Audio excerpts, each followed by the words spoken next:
Avatar Korg's greatest failure wasn't the loss of his wife, but instead something far more relatable. Let me explain.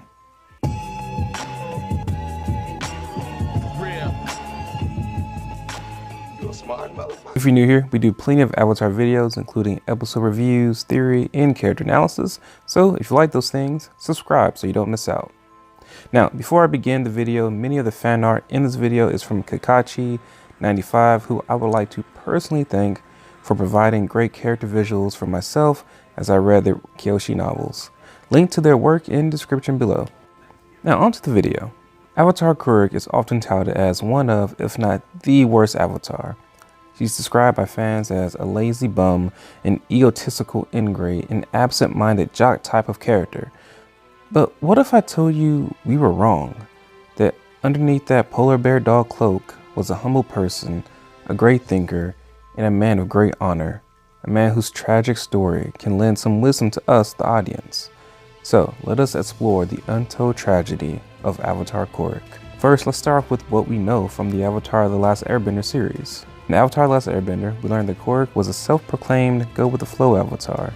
He wasn't very instrumental in shaping the human world around him. He told Aang that people tended to work out their problems themselves. But everything changed when Ko attacked. On the day of Korra's wedding to Umi, Ko the Face Stealer kidnapped her and took her to the spirit world. Korra says it was his fault, that if he had been more attentive and active, Ko wouldn't have been able to take his bride. If this was all we knew of Korra, then we would be right in our assumption that he pales in comparison to other avatars. Luckily, the Kyoshi novels have given us great insight into the life and death of Avatar Korra. In The Rise of Kyoshi, we learned that during Koruk's avatarhood, he had his own team avatar made up of some of the most powerful benders in history. His earthbending teacher and friend was Master Jianju of the Ganjin tribe. His firebending friend, love interest, and master was Fire Nation Academy headmistress Heiron. And his airbending friend and mentor was Master Kelsang of the Southern Air Temple. After his untimely death, they felt guilt and shame that they didn't guide this gifted talent to becoming a better avatar. But even though they were Kuruk's best friends and mentors, they didn't fully know him or appreciate him. In their eyes, Kuruk was irresponsible, carefree, and an uninterested avatar. They saw him arrogantly challenge benders to bending contests, share a bed with many ladies, drink a great deal of wine night after night, and fall asleep in important meetings with heads of state. Essentially, he was Bruce Wayne. And just like Bruce Wayne, Avatar Korra had another side to him, a darker side his close friends or the public didn't see. The novel Shadow of Kyoshi provides a huge revelation about Korra that changes everything. There's a reason Avatar Korra spent his time drinking, partying, laying with a bunch of women, enjoying his life, because his life was going to be cut short. He was slowly dying. Avatar Korra was one of the greatest hunters the Avatar world had ever seen, and his biggest game was spirits, dark spirits. He would hunt them down, battle them, and kill them. But why would the water Avatar do this? These dark spirits were the result of his predecessor, Avatar Yang Chen. Unlike Avatar Korra, Avatar Yang Chen was lauded and celebrated by people of all nations. Humans worshiped her like a deity, often provoking her name for protection and peace. But while humans worshipped her, spirits held some disdain for her. When it came to human spirit confrontations, she would broker peace between the two through some sort of agreement, but when humans went back on their word, Yang Chen often sided with them, causing the spirits to turn vengeful and dark. The dark spirits Yang Chen unsuccessfully brokered peace with ended up attacking humans in Kuruk's time, thus Kuruk had to slay them. But there was a price to this. It was borderline blasphemous for an avatar who was fused with Rava, the light spirit, the living embodiment of good, and the sacred bridge between the human and spirits, to kill spirits in such a manner. It was slowly killing Kuruk. He could feel his life shortening. Hunting and battling dark spirits to the death left Kuruk's body dying, and his body cold. Him, the water avatar from the North Pole, cold. It wasn't until he drank some liquor that his body actually felt warm again. Essentially, Kuruk suffered from alcoholism. Korg didn't share the dark part of his life with his friends. Korg battled many dark spirits, the biggest of which was Father Glowworm, who was very instrumental in shortening his life. Korg didn't share this dark part of his life with his friends. He loved his friends dearly. He didn't want the same thing that happened to him to happen to them.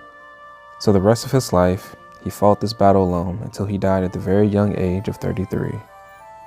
He left behind guilt-ridden friends with tarnished honor who would do unimaginable things to fix it. He left a world in chaos for them and the next avatars to clean up, and ultimately, he left behind a legacy of failure. And this is where I think Kuruk's true biggest failure lies. He didn't trust in his friends. No person is an island. I mean, sure, Kyoshi can create an island, but she is no island herself. No one is self-sufficient. They can't handle everything in life by themselves. That sentiment especially holds true for the Avatar. Whether it's Kyoshi, Aang, or Korra, each of them needed the help of their friends to leave a positive impact on the world. I know Korra was concerned for his friends' well-being, and he was well-intentioned, but they might have been able to handle it with him. I find his dilemma reflects real life very well. Like Korra, many of us are battling our own demons, whether it's mental health, drug and alcohol addiction, or just stress. If you are suffering from any of these things or something like it, don't be like Kuruk. Ask your friends for help. I urge you, don't be proud. Don't be ashamed. Don't feel like you will be a burden to your loved ones. Because trust me, you won't. I lost my best friend to mental health issues. Like, he was a brother to me. Not a day that goes by that I don't think about what I could have done to help him.